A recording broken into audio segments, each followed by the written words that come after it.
अस्सलामुअलैकुम, मैं हूं ज़ीशान मलिक और आप देख रहे हैं प्रोग्राम तस्वीर।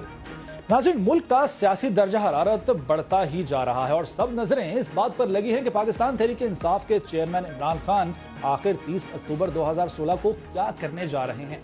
ऐसा क्या मुख्तलिफ होगा जो 2014 के 126 दिन के धरनों में वो नहीं कर पाए। आखिर ऐसा क्या होने जा रहा है। इसके साथ साथ इस बात पर भी नजर टिकी है कि हुकूमत किस तरह से टैकल करेगी उनके इस धरने को, इस्लामाबाद बंद करने के दावे को। क्या जिस तरह से हुकूमती वज़रा सख्त बयान दे रहे हैं उसी सख्ती से इस धरना प्लस से निपटा जाएगा या फिर हुकूमत की स्ट्रेटजी कुछ और होगी। साथ ही साथ पाकिस्तान पीपल्स पार्टी कहां खड़ी है ये भी हम आज जानने की कोशिश करेंगे, क्योंकि एक मौके पर कुछ दिन पहले तक ऐसा लग रहा था कि जैसे पाकिस्तान पीपल्स पार्टी भी साथ होगी और बिलावल के कंटेनर के भी साथ होने की बातें हो रही थी, लेकिन फिर पलटा खाया हालात ने और अब पीपल्स पार्टी पीटीआई से कुछ दूर होती हमें दिखाई दे रही है। देखते हैं कि पाकिस्तान पीपल्स पार्टी की स्ट्रेटजी क्या होगी। क्या जिस तरह 2014 में पाकिस्तान पीपल्स पार्टी की वजह से ही हुकूमत बच पाई थी, अभी भी क्या पीपल्स पार्टी वैसा ही किरदार अदा करेगी या अब की बार हालात कुछ मुख्तलिफ होंगे, ये भी हम जानने की कोशिश करेंगे। उसके साथ साथ पाकिस्तान अवामी तहरीक, जो कि सियासी कजन है पाकिस्तान तहरीक इंसाफ के, माजी में रह चुके हैं और 2014 के धरने में ज्यादा बड़ा किरदार डॉक्टर ताहिरुल कादरी और उनकी जमात का रहा। इस मर्तबा कुछ रूठे हुए हैं ताहिरुल कादरी साहब इमरान खान साहब से। क्या इमरान खान साहब और उनकी जमात ताहिरुल कादरी साहब को मनाने में कामयाब होगी या नहीं, ये भी देखना है, क्योंकि जहांगीर खान तरीन, शेख रशीद अहमद और चौधरी मोहम्मद सरवर तीनों लंदन में मौजूद हैं। अलबत्ता डॉक्टर ताहिरुल कादरी के बारे में यह तलात आई है कि वो अचानक लंदन से कनाडा रवाना हो गए हैं। ये सारी बातें हैं, ये सारे सवालात हैं जिनके आज हम के जवाब जानने की कोशिश करेंगे और देखेंगे कि हुकूमत किस तरह से टैकल करती है, हिकमत अमली क्या होगी और इसका जो मुल्क को दरपेश हालात हैं उस पर असरात क्या मुरतब होंगे। क्योंकि एक तरफ तो हुकूमत जो है निमट रही है पाकिस्तान तहरीक इंसाफ के धरनों से, जलसों से और धमकियों से, दूसरी जानिब जो सरहदें हैं वहां पर हमें हमारे हमसाए अज़ली दुश्मन यानी भारत की तरफ से भी सामना है धमकियों का और पाकिस्तान को वो आइसोलेट करने की बार बार बातें भी कर रहा है। मेरे साथ जो मेहमान मौजूद होंगे उनका तारुफ कराता चलूँ। आज मुस्लिम लीग नवाज से रमेश कुमार साहब ज्वाइन करेंगे, उसके साथ साथ पाकिस्तान पीपल्स पार्टी की नुमाइंदगी करने के लिए नवीद कमर साहब मौजूद होंगे, जबकि पाकिस्तान तहरीक इंसाफ के रहनुमा शौकत यूसुफ जई साहब भी मेरे साथ मौजूद होंगे। सबसे बात करेंगे पहले शौकत यूसुफ जई साहब, आपकी तरफ आता हूं मैं।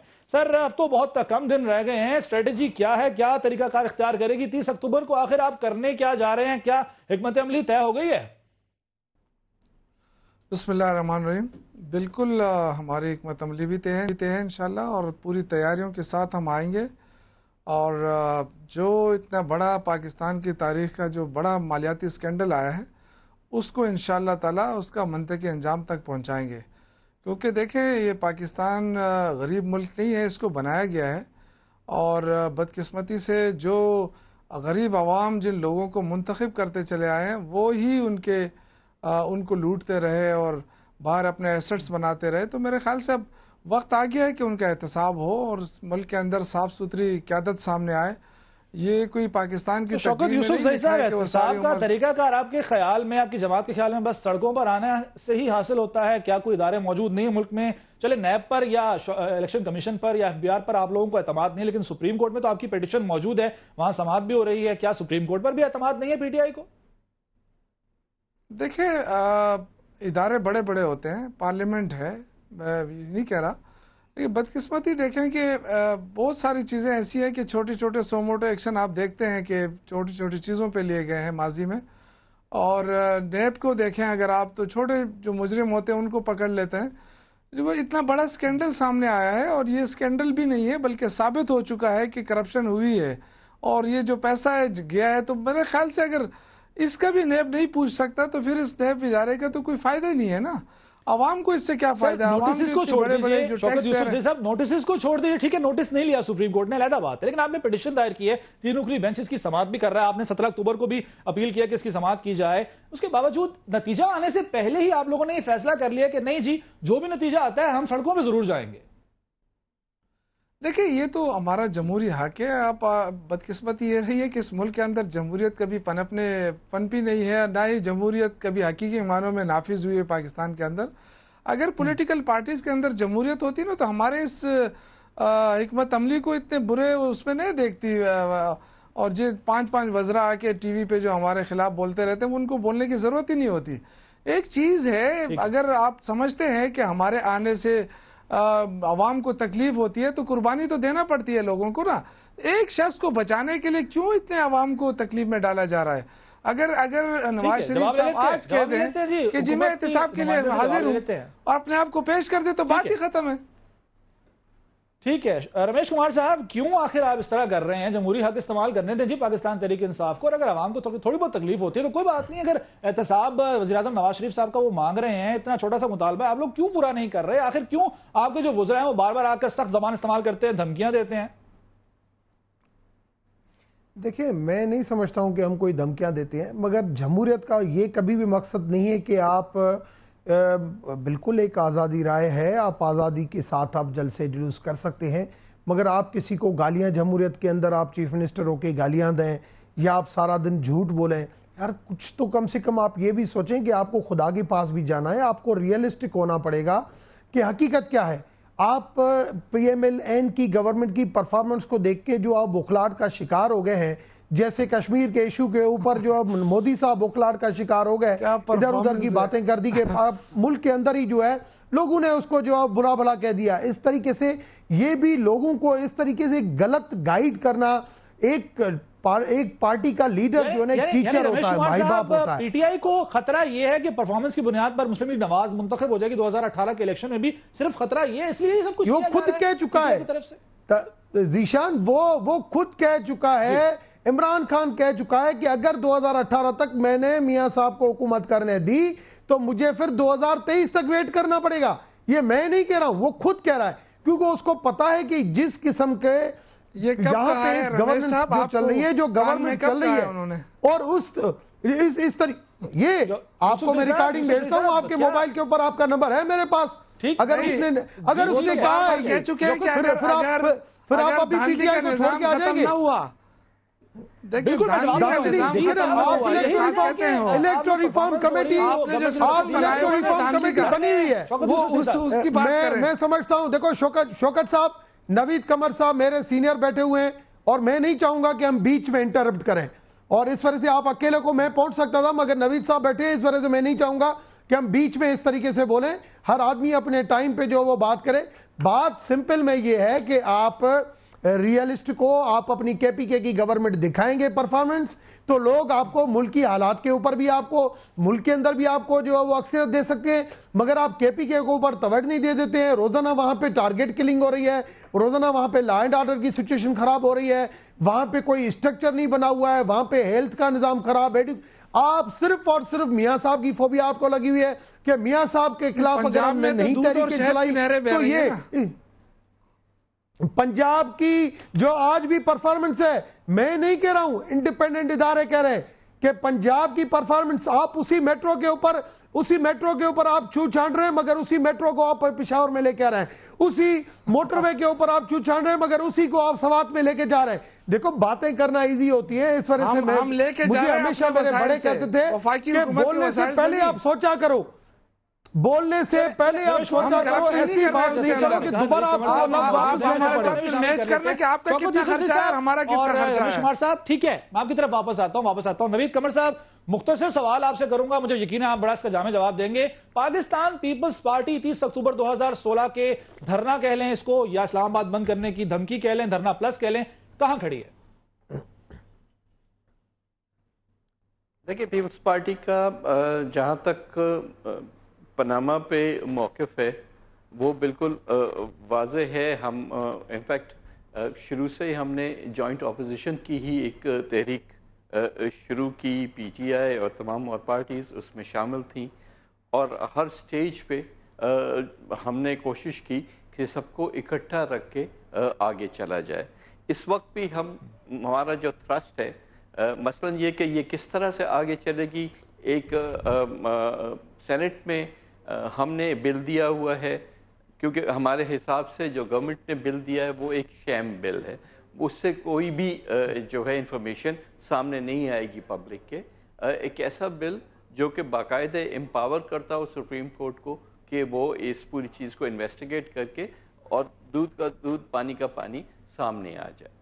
जहाँ तक धरने की बात है या पीटीआई का, ये पीटीआई का अपना फैसला था। पीटीआई ने कंसल्टेशन करके बाकी जमातों से ये नहीं किया, ना ही किसी को एज सच मशावरत से कोई ये बात। सर अगर मशावरत की होती नवीद साहब, अगर मशावरत की होती तो क्या पीपल्स पार्टी शामिल होती? मैं आप यही जवाब दे रहा हूँ जी।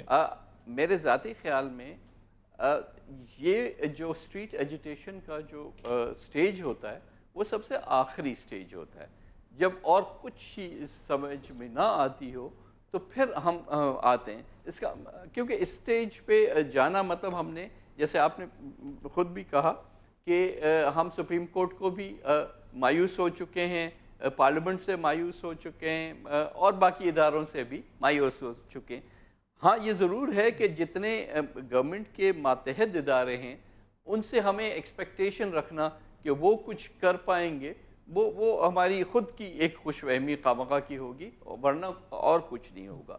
लेकिन जो फोरम्स हमें मिले हुए हैं हमें उनको तो ज़रूर इस्तेमाल करना है, क्योंकि अल्टीमेटली सिर्फ धरना से, जैसे पिछली दफ़ा भी आपने देखा, तो हुकूमतें नहीं जाती, जाहिर है उसके लिए एक पूरा। नवीद कमर साहब, माजी में पाकिस्तान पीपल्स पार्टी भी सड़कों पर आती रही है, एहतजाज करती रही है। ये और बात है कि वो मार्शल लॉ अदवार के खिलाफ था एहतजाज, लेकिन जो पीटीआई दावा करती है कि हमारा जमहूरी हक है जी हम एहतजाज करना, सड़कों पर आना, आप इनके इस मुतालबे को, इनके इस दावे को कि जमहूरी हक है सड़कों पर आना और ये गलत नहीं है, क्या इसको सही मानते हैं या फिर वही पार्लियामेंट में आना चाहिए था, कोई बिल लाना चाहिए था, कोई करारदाद लानी चाहिए थी, वही तरीकाकार होना चाहिए था? देखें, एहतजाज करना बिल्कुल इनका जमहूरी हक है।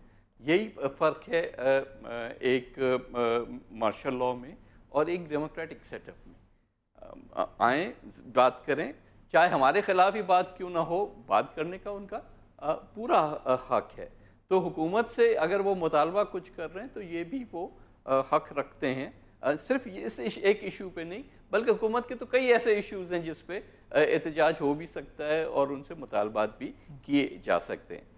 मैं जिस बात पे मुतरज़ हूँ वो ये है कि अभी स्टेज पे 30 अक्टूबर को 2016 को हम क्या अचीव करना चाह रहे हैं। अगर तो हमारा ख्याल है कि वहाँ धरना देने से नवाज शरीफ घर चले जाएंगे तो मेरा ख्याल है ये भी हमारी खुशफहमी है। तो इस लिहाज से प्रेशर डालना तो एक अलग बात है, और ये मेरा ख्याल है कि अपोजिशन को इस बात पे ज़रूर हमें जो है सराहना चाहिए कि उन्होंने इस इशू को ज़िंदा रखा। जितनी गवर्नमेंट ने कोशिश की है कि इसको अंडर द कारपेट स्वीप किया जाए, उतना ही अपोजिशन ने उसको, फिर किसी का स्टाइल कुछ और है, किसी का और है, किसी का और है, लेकिन बहरसूरत issue has been kept alive. और इस तरह से नहीं है कि गवर्नमेंट समझे या प्राइम मिनिस्टर साहब समझें कि मैं इस सारी चीज़ को गोलमोल करके हटा दूं और फिर आगे हम दूसरी बातों पे चले जाएं, ये नहीं होगा। ठीक है, ठीक है, ठीक है। शौकत यूसुफ साहब, निशान मैं क्लियर करूं, पाकिस्तान तहरीक इंसाफ। जी रमेश साहब। निशान, पहली चीज तो ये कि सुप्रीम कोर्ट को एम्पावर करना, सारे इदारे उनके साथ तावन करें। हम कभी भी इस चीज से भागने वाले नहीं है, हम खुद चाहते हैं कि ये चीज हो। टेन्योर के बाबा कितने अरसे के अंदर ये पूरी इन्वेस्टिगेशन करनी है, हम भी चाहते हैं कि भली उसका टाइम फ्रेम फिक्स हो जाए, मगर अगर वहां पे हो कि सिर्फ प्राइम मिनिस्टर जिसका नाम पनामा के अंदर नहीं है उसको टारगेट बनाया जाए और बाकी जो लोग, जिन लोगों ने यहाँ पे करप्शन की, जिन्होंने मनी लॉन्ड्रिंग की, जो लोग यहाँ पे इन्वॉल्व हैं, उनको छोड़ा जाए, ये चीज गलत है। इन्हीं असेंबलियों के थ्रू, इन्हीं बिलों के थ्रू, ये पहले भी असेंबली के थ्रू काम होता है। आपने अगर इन्होंने 126 दिन का पहले भी धरना लगाया तो भी इनको इसी जुडिशरी, इसी असेंबली से गुजरना पड़ा। आज भी इलेक्टोरल रिफॉर्म कमेटी आगे इलेक्शन के लिए जो रिफॉर्म करने, वो भी यहां से इदारों के अंदर रिफॉर्म करने, नैब अगर सही काम नहीं कर रही है, इलेक्शन कमीशन सही नहीं काम कर रही है, तो भी इसी असेंबली के थ्रू करना। मगर देखें, आप एक तरफ से धरनों की सियासत रखें, एक तरफ से सुप्रीम कोर्ट को जो बातें की रमेश कुमार साहब ने, इसका जवाब आपसे दूंगा, लेकिन साथ में आप प्रेशर दें। ठीक है, ये चीजें साइमल्टेनियसली नहीं चल सकती।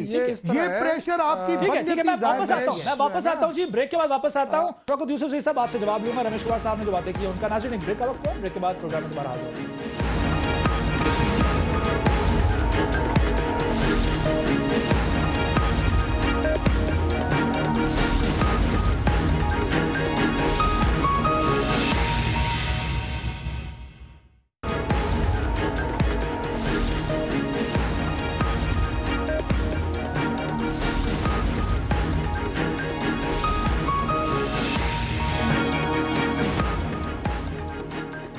प्रोग्राम में एक बार फिर खुशामदीद। ब्रेक पे जाने से पहले रमेश कुमार साहब ने कुछ एतराजात उठाए पाकिस्तान तहरीक इंसाफ पर और शौकत यूसुफजई साहब इसका जवाब देना चाह रहे थे। शौकत साहब, वो जवाब तो आप जरूर दीजिए, लेकिन साथ साथ मैं इसमें कुछ शामिल करना चाहूंगा कि अपोजिशन जो है वो तमाम जमातें वो चाहती तो यही है कि एहतसाब हो, अभी जैसे कि नवीद कंवर साहब यही फरमा रहे थे, लेकिन जब इमरान खान साहब का रवैया हम देखते हैं तो वो ये कहते हैं कि वजीर आजम हो या अपोजिशन लीडर खुर्शीद शाह दोनों ही करप्ट हैं, सख्त जबान इस्तेमाल करते हैं। उसके साथ साथ जब जलसों की बात होती है तो वहां पर वो रिश्ते वाली बात बड़ा जो कि जेब नहीं देता किसी भी जमात के कायद को, वो बात कर देते हैं, यानी कि वो सोलो फ्लाइट ही लेना चाह रहे हैं। हालांकि इस मौके पर तो अपोजिशन को मुत्तहिद होने की जरूरत है, ये रवैया क्यों? किस अपोजिशन की आप बात कर रहे हैं? अभी रमेश कुमार ने कहा कि बहुत सारे लोगों ने चोरी भी की है, मनी लॉन्ड्रिंग भी की है, तो वो कौन लोग हैं वो बताएं ना जरा। हुकूमत हम तो हुकूमत में नहीं रहे, या पीपल्स पार्टी रही है, नून लीग रही है, तो करें ना एहतसाब। ये हुकूमत में बैठे हैं, आपने जलसे किए हैं, शाह महमूद कुरैशी साहब से पूछ लें जो एक मिनट सब्र करें ना रमेश साहब, बात सुने जरा, बात सुने ना। अभी आप देखें ना, बात ये कि आप कहते हैं कि जी फलां भी चोर है, फलां ने भी ये खाया है, तो आप हुकूमत में ना, आप कार्रवाई क्यों नहीं करते? हमारा गिला तो ये है ना, आप कार्रवाई क्यों नहीं करते हैं? आप इल्ज़ाम क्यों लगाते हैं? हम तो अपोजिशन में हैं, आप पे तो साबित हो। आप कहते हैं नवाज शरीफ साहब का नाम नहीं है। आपको याद है नवाज शरीफ साहब ने 1-2-3 दिनों में 2 दफ़ा उन्होंने जो है ना कौम से खिताब किया था। ये पाकिस्तान की तारीख में पहली दफ़ा हुआ है इतने जल्दी प्राइम मिनिस्टर ने कौम से खिताब किया। और उसमें क्या कहता रहा है कि जी मैं हाजिर हूँ, मेरा ख़ानदान हाजिर है। तो जब वो कहते हैं कि जी हाजिर हो जाओ, तो कहते हैं जी मैं क्यों हाजिर हो जाऊँ, दूसरों ने भी तो खाया है ना। तो ये कोई जवाब है? पाकिस्तान के अवाम की दौलत लूटी गई है, आप उसको मजाक बना रहे हैं। अपोजिशन कहती है जी हमें तो एतमाद में नहीं लिया गया। 3.5 साल हो गए मेरे भाई, हम कितना आपको एतमाद में लें, हम कितना और सब्र करें? आप बताएं मुझे ना। करप्शन कोई अभी आज से हो रही है? करप्शन तो जब से हो रही है, और सारे एक दूसरे को ये कह रहे हैं, एक कहते हैं आपने खाएं, दूसरे के आप खाएं। जब हम कहते हैं जी एहतसाब करें तो फिर दोनों इकट्ठे हो जाते हैं, फिर हमारे साथ नहीं मिलते हैं।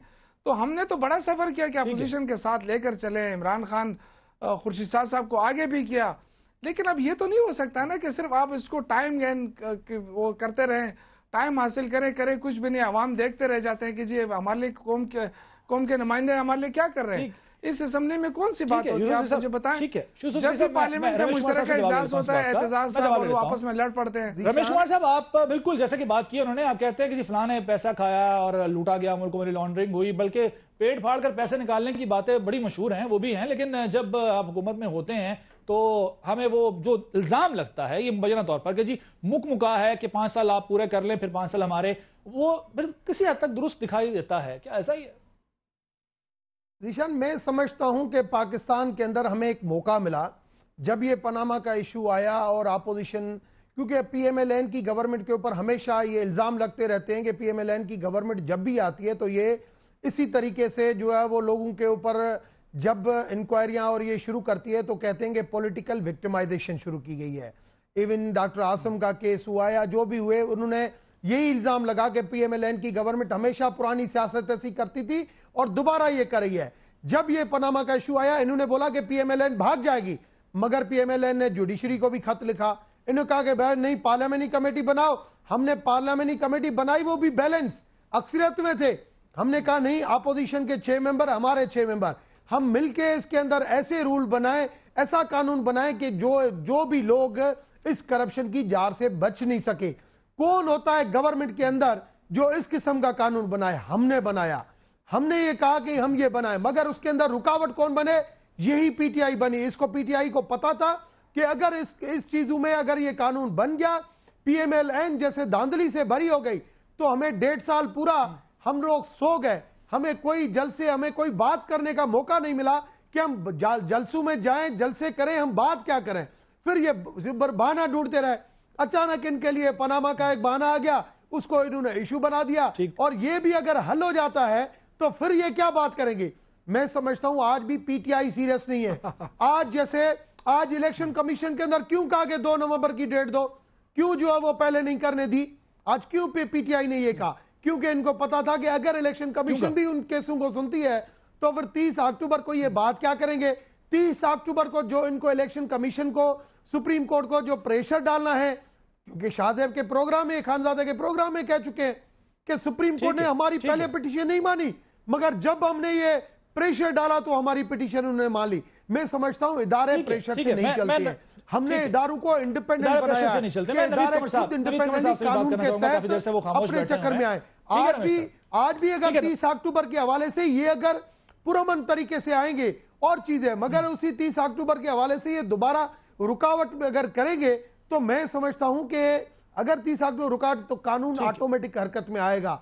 इसी मुल्क के ऊपर रहम करो, इस मुल्क की तरक्की में एक सूबा आपके पास भी है, खुदारा वहां पे कुछ काम करके कुछ अवाम की खिदमत करो, क्योंकि वो भी केपी के भी जवाब दे दो ना, रहम तो आप लोग कर रहे हैं। ये बात बिल्कुल वाज़ेह है कि पाकिस्तान पीपल्स पार्टी अगर साथ ना देती हुकूमत का तो शायद हुकूमत खत्म हो जाती, हुकूमत चली जाती। क्या अभी भी पाकिस्तान पीपल्स पार्टी खड़ी होगी मुस्लिम लीग नवाज के साथ? उसके साथ साथ एक और भी इसका ज़मीनी सवाल मैं ऐड कर दूं कि इमरान खान साहब कहते हैं कि नवाज शरीफ जो है वो खुर्शीद शाह नैब और आसिफ जरदारी को अपना समझते हैं, जबकि एतजाज हसन और कमर जमान कारा साहब जैसे लोग हैं जो एहतसाब चाहते हैं, यानी कि पीपल्स पार्टी के अंदर भी इख्तलाफ मौजूद है। मेरा ख्याल है कि ये सब इमरान खान साहब के जहन की इस्तिलाह है। पहली चीज़ तो ये कि देखिए हमारी क्लियर कट रेड लाइंस हैं, 2014 में भी थी, आज भी हैं, कल भी रहेंगी। अगर कहीं हमारी कॉन्स्टिट्यूशन को या पार्लियामेंट या पार्लियामेंट्री डेमोक्रेसी को, क्योंकि ये चीज़ें मुफ्त में नहीं है, इन लोगों के लिए तो मुफ्त में आई है ना, ये घर बैठे इनको सीटें भी मिली हैं, कहीं कोई एम्पायर्स के इशारे होते हैं, कहीं कुछ और होता है। यहाँ हमारे लोगों ने जाने दी हैं, इनको शायद पता नहीं है, आके कब्रें देखें शहीदों की, फिर उनको पता चलेगा कि डेमोक्रेसी मुफ्त में नहीं मिलती। लेकिन जब इतनी स्ट्रगल करके आप डेमोक्रेसी लाते हैं तो फिर आप ज़ाती इंटरेस्ट से आगे ये चीज़ देखते हैं कि आप जो है सिस्टम आपका चलता रहे, इक़्तिदार में आना या ना आना वो बाद की बातें होती हैं। सो प्लीज़ पहली चीज़ तो ये है, ये बार बार ये अनफॉर्चुनेटली मीडिया की तरफ से भी ये सवाल आता है कि क्योंकि आपने धरने का में हिस्सा नहीं लिया इसका मतलब है कि आप गवर्नमेंट के साथ हो गए, इस तरह से नहीं है। और आज भी ये है, लेकिन इस तरह जो मेन चीज़ है फोकस उस पर रखें। मेन चीज़ ये है कि इतनी सारी एविडेंस प्राइम मिनिस्टर साहब के सामने के खिलाफ आ चुकी है कि जब तक कि वो उसका सही तरीके से जवाब नहीं देंगे तब तक ये इशू जाएगा नहीं। जैसे मैंने कहा, चाहे नवीद कुमार साहब आपकी आवाज का कुछ मसला आ रहा है, मैं थोड़ी देर में आपकी तरफ वापस आता हूँ। नवीद कुमार साहब कुछ आवाज का मसला आ रहा है, मैं आपकी तरफ दोबारा आता हूं। मैं रमेश कुमार साहब से बात कर रहा हूं। रमेश कुमार साहब, जो स्ट्रेटेजी है वो क्या बनाई जा रही है हुकूमत की जानिब से निपटने के लिए, क्योंकि जरा के हवाले से नवीद कुमार साहब आवाज का मसला आ रहा है सर, टेक्निकल प्रॉब्लम है। मैं आता हूं आपकी तरफ, मैं आपकी तरफ आता हूं। रमेश कुमार साहब, किस तरह निपटने जा रही है हुकूमत 30 अक्टूबर के हवाले से? ये भी इत्तलात सामने आ रही है कि जो आला क़यादत है उसको गिरफ्तार किया जा सकता है, और इसी खदशे के पेश नजर ये बात भी सामने आ रही है कि शायद इमरान खान साहब और जो सीनियर रहनुमा है वो केपी के शिफ्ट हो जाए। तो क्या ऐसा कोई प्लान मौजूद है, हुकूमत जो है बना रही है ऐसा कोई प्लान? जीशान साहब, पहली चीज तो यह कि नवीद साहब ने जो अभी बात की कि जमहूरियत का उसको पता है कि उन्हें जमहूरियत के लिए कुर्बानियां दी हैं। 3 मरतबा प्राइम मिनिस्टर बनने वाला मियां मोहम्मद नवाज शरीफ, उसको पता है कि जमहूरियत क्या चीज है। ये उन्होंने वैसे पीटीआई को उन्होंने ये बात की थी, उन्होंने पीटीआई को बात की, उंगली के इशारों के ऊपर चल रहे हैं, पीटीआई पे की थी। तो मैं समझता हूं कि कम से कम इनको सोचना चाहिए कि जमहूरियत जो है ये हुकूमतें हमें बीच में नहीं मिली है, किसी के इशारे के ऊपर नहीं मिली है। ये हुकूमत जमहूरियत करप्शन से मजबूत नहीं होती है रमेश भाई। जिसको जो टेन्योर मिला है कम से कम उसका कदर करें। दूसरी चीज जो आपका क्वेश्चन था, मैं आपको बताऊं, हम एग्रेसिवली कुछ भी नहीं करेंगे। हम जो भी इनका डेमोक्रेटिक हक है वो अपने तौर पे ये अदा करें, मगर कम से कम एक तमीज और तहजीब के एक दायरे के अंदर काम करें। एक कानून कहता है कि जो मुल्क की हालात है किसी से छुपे हुए नहीं है, उस कानून के तहत आप अगर कहेंगे कि मैं सुप्रीम कोर्ट के आके सुप्रीम कोर्ट को बाहर से ताला लगाऊंगा, असेंबली में आके मैं असेंबली को ताला लगाऊंगा, अगर ये हरकतें की गई तो लाजमी है कानून हरकत में आएगा, और उसके अंदर जो भी कसूरवार होंगे लाजमी है उसके खिलाफ कानूनी एक्शन होगा। फिर ये कहेंगे हमारे लोगों को, क्योंकि यही चीज चाहते हैं, हम ये नहीं चाहते हैं कि जमहूरियत के अंदर ये चीजें हो, मगर इस मुल्क को लूटा गया है और लुटेरों का एहतसाब नहीं होता है। जो कहते हैं कि जी एहतसाब दो, उनका एहतसाब करने का ये सोच रहे हैं। और उनको जेलों में डालने का सोच रहे हैं। शौकत साहब, आपके पास वो जो आपका खुद एक्साइज कमीशन का चेयरमैन जो है वो रिजाइन करके चला गया, आपने क्यों नहीं उसको रोका? मेरे भाई ये तो आपकी कमी है, आप अपने सूबे का एहसाब नहीं कर सकते। ये आपकी कमी है कि आप हुकूमत में बैठकर भी इल्जामात लगाते हैं। हमें एजेंडा मिले जिसके ऊपर हम काम करें। इस्तेताअत नहीं, इसलिए कि आप खुद करप्ट हैं, आपकी गवर्नमेंट करप्ट है, आपके वजीर आजम करप्ट है, आप में इतनी अखलाकी जुर्रत नहीं है कि आप किसी पे हाथ डाल सकें। यही तो सबसे बड़ा प्रॉब्लम है पाकिस्तान का। अगर आपके अंदर जुर्रत होती तो आपकी भूल है। करप्शन का इल्जाम जो यूसुफ जई साहब लगा रहे हैं, अपनी नमाज का लेकिन मैं आपसे पूछना चाहूंगा कि क्या केबी बना रहे हैं, लेकिन इस सवाल का जवाब आपसे लेंगे ब्रेक के बाद। बहस जारी, लेकिन ब्रेक भी लेना जरूरी है, तो ब्रेक के बाद हाजिर होते हैं।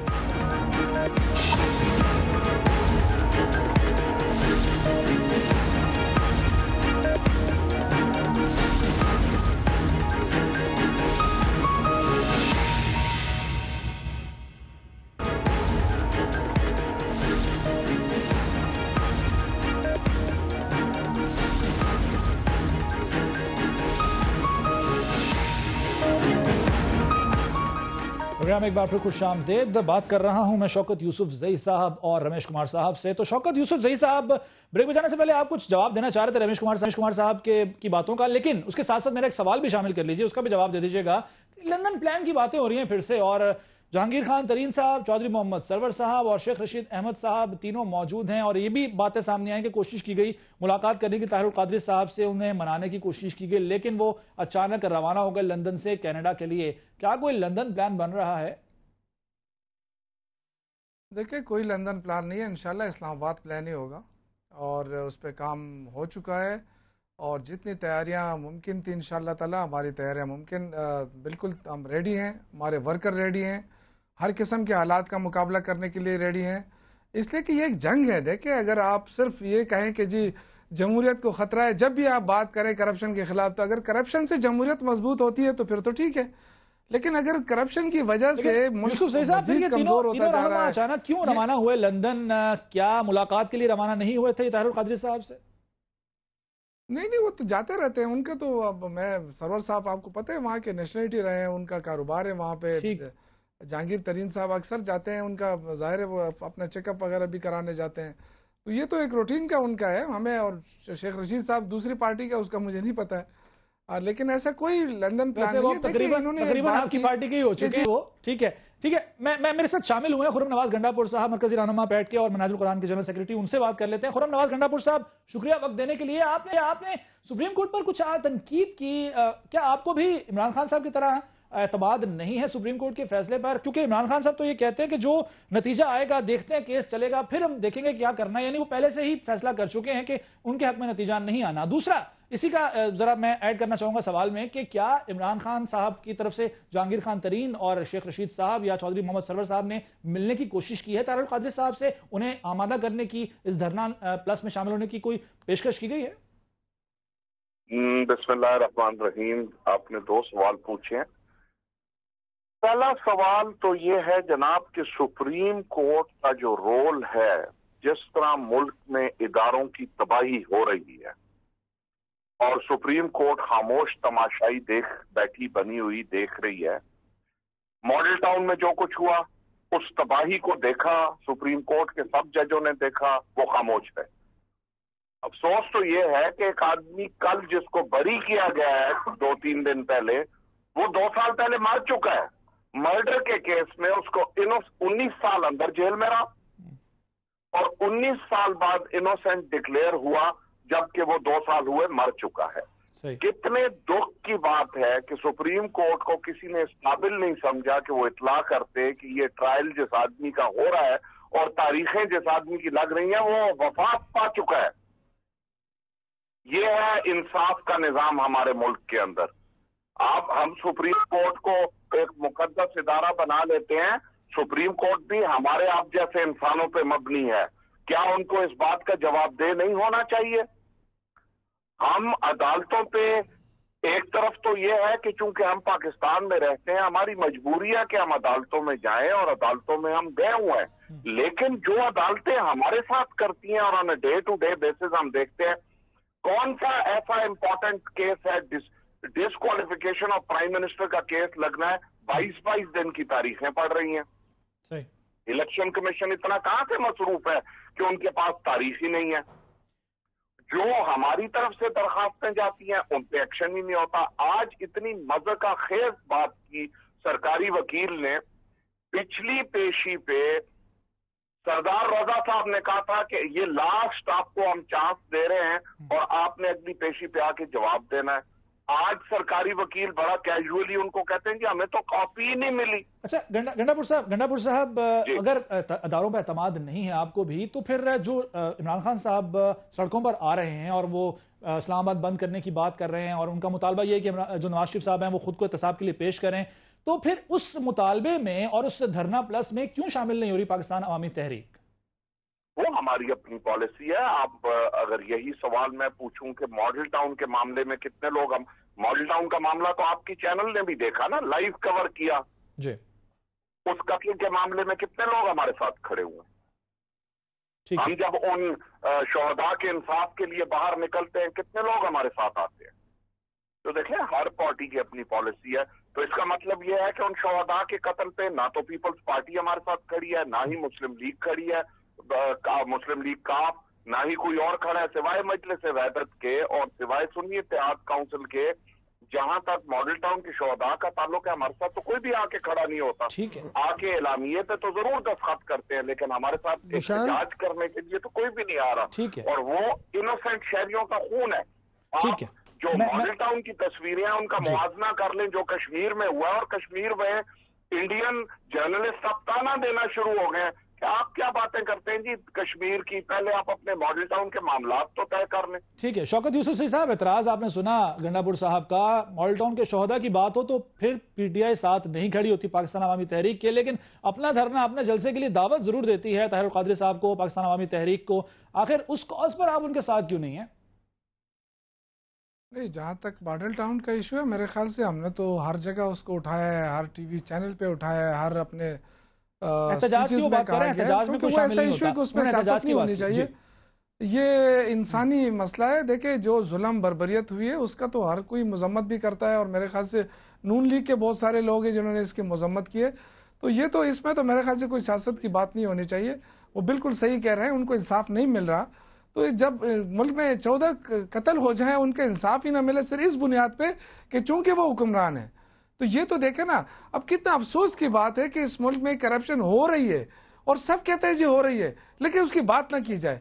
कहते हैं तमीज के दायरे में रहेगा। अभी रमेश साहब कह रहे थे ना कि जी एहतजाज करें लेकिन तमीज के दायरे में। और मेरे भाई हम क्या करें, करप्शन आप लोग करते हैं, आपके लीडर करते हैं। जब हम उनको कहते हैं कि आप करप्शन ना करें तो हमें तमीज सिखाया जाता है। तो ये चीजें अपने लीडरों को सिखाएं कि ये कौम का पैसा है, ये कौम का पैसा है, इसको ना खाएं, ये कौम का पैसा कौम पे लगाएं, ये सिखाएं उनको।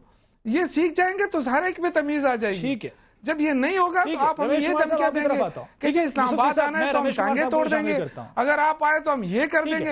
आपकी जो मर्जी है करें मेरे भाई। लेते हैं जी, टांगे तोड़ने की धमकी दी जाती है रमेश कुमार साहब, जैसे कि अभी शौकत यूसुफ साहब ने भी कहा है। एक तो इसका जवाब आपसे मैं लेना चाहूंगा। दूसरा जो अभी गुफ्तगू आपने सुनी, मॉडल टाउन के शोहदा को इंसाफ नहीं मिलता, जो गंडापुर साहब ने कहा है, सतराज का आप क्या जवाब देंगे? इनका जवाब मैं बता देता हूँ। ये टेप की तरह ये जवाब देंगे कि जी अदालतों का बाइकआउट करते हैं, फलाना करते हैं, कमीशन का बाइकआउट करते हैं। मैं बता देता हूँ रमेश कुमार का जवाब मुझे ज़बानी याद है। पार्टी जो 20 सीटें जीती है आप पूछ आई है, और वो दोनों पार्टियां कहें कि इलेक्शन कमीशन भी गलत है, जज साहिबान भी गलत हैं, सुप्रीम कोर्ट भी गलत है, असेंबली भी गलत है, नैब सारे इदारे गलत है, सिर्फ ये सही है। ये इनको ढूंढना पड़ेगा अपने अंदर की गलती कहां पे है। मैं ये भी नहीं कहता हूं कि इदारे हर इदारे परफेक्ट है, बिल्कुल 19 साल वाला जो केस है इदारों के अंदर कमजोरियां हैं, मगर आज सारे जितने जज साहिबान हैं वो एक क्रेडिबल हैं और कभी भी उनके ऊपर कोई इल्जाम नहीं लगा है। तो आप उसकी पूरी क्रेडिबिलिटी के ऊपर क्वेश्चन मार्क डाल दें, नहीं। आप ये सिस्टम रिफॉर्म होना चाहिए, उसके लिए कानून साजी असेंबली करती है। आप अपोजिशन में हैं, आप अपोजिशन में मरे हुए उसको 2 साल हो गए। ये कौन सी दुनिया की अदालत का निज़ाम है? मैं गंडापुर साहब बात कर लूं, मैं गंडापुर साहब ऐसे बात समझ में नहीं आएगी, मैं बात कर लूं फिर आप भली बात करें। देखिए आपने इतनी बड़ी बात की, मैंने एक लफ्ज बीच में नहीं बोला। गंडापुर साहब आपने इतनी बड़ी बात की, मैंने एक लफ्ज नहीं बोला, मुझे बात करने दें।